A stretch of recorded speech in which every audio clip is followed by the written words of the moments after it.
Isang taon na lang po bago ako matapos sa pagkapari noon, ako po ay lumabas. Huminto muna sa pag-aaral sa pagkapari. Ito po ay ginawa ko para makatulong sa amin at nagdesisyon din po ang mga pari para daw po magkaroon ako ng karanasan, experience sa buhay sa labas. Sa awa po ng Diyos, nakakita naman ng trabaho. May tumanggap po sa akin. Habang nagtatrabaho po ako at ako ay sumusweldo, ako po ay hinamon ng isang kaibigan na pari. Sabi niya, maganda na pag ikaw ay nakakatanggap na ng iyong sweldo, magbigay ka, tumulong sa mga mahihirap. Give to the poor. Ang tawag po niya dito ay Day for the Poor. Araw para sa mga nahihirapan.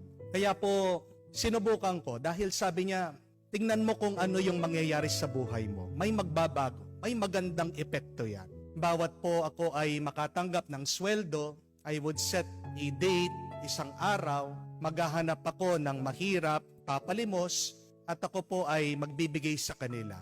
Kung hindi naman, makakakita po ko ng mga maliliit na bata na nasa kalsada, nililibre ko po, pinapakain ko sa Jollibee o kaya sa McDo. Hindi ko po makalimutan yung isang karanasan ko.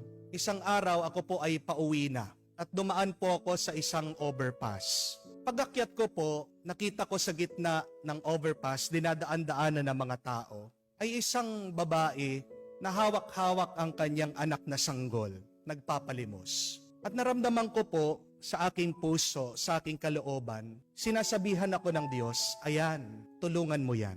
Pero sabi ko po sa Panginoon, Lord, 500 na lang po yung pera ko. Isang linggo pa po bago ako sumweldo. Paano po ako makakapag-survive sa 500 pesos?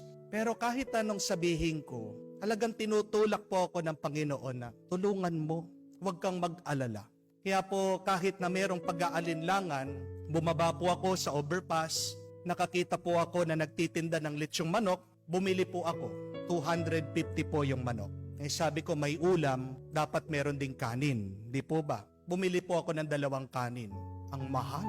Tigto 25 pesos po bawat isang kanin. So na 50 pesos po ako. Magkano na lang po yung aking pera? 200 pesos. Umakyat po ako, binigay ko po doon sa babae. Napakasaya po nitong nagpapalimos at umalis ako. Pero habang palayo ako sa kanya, parang sinabihan pa ako ng Panginoon, may nakalimutan ka. Ano po? Merong ulam, merong kanin, nasan yung panulak? Lord, 200 pesos na lang po yung pera ko. Habang pababa po ako, meron pong isang babae na tumabi sa akin. At sabi niya, nakita ko yung ginawa mo. Ano po? Yung nagbigay ka dun sa nagpapalimos. Dahil tumulong ka, hayaan mong ako naman yung tumulong sa iyo. Kaya po, binigyan niya ako. Hinawakan ko po yung pera. Pagkakita ko po, may binigay siyang 1,000 pesos sa akin. Kumita pa ako at nakabili pa ako ng gatas para doon sa mag-ina. I would never forget that experience. Hindi ko po makakalimutan. See how God is so good. Amen? See how God is so good. Tandaan niyo po ito. May 2 nangyayari sa iyo pag ikaw ay tumutulong. Una, nagliliwanag ang buhay mo. Yan ang sinasabi ng Ebanghelyo. Ang taong gumagawa ng mabuti ay isang liwanag sa dilim. Siya ay nagbibigay ng kaligayahan sa Diyos.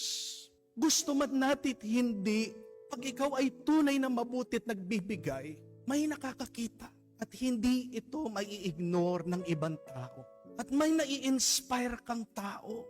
Hindi lang yung tinulungan mo, pero yung mga ayaw tumulong, matutulungan mo din silang tumulong sa iba. Amen?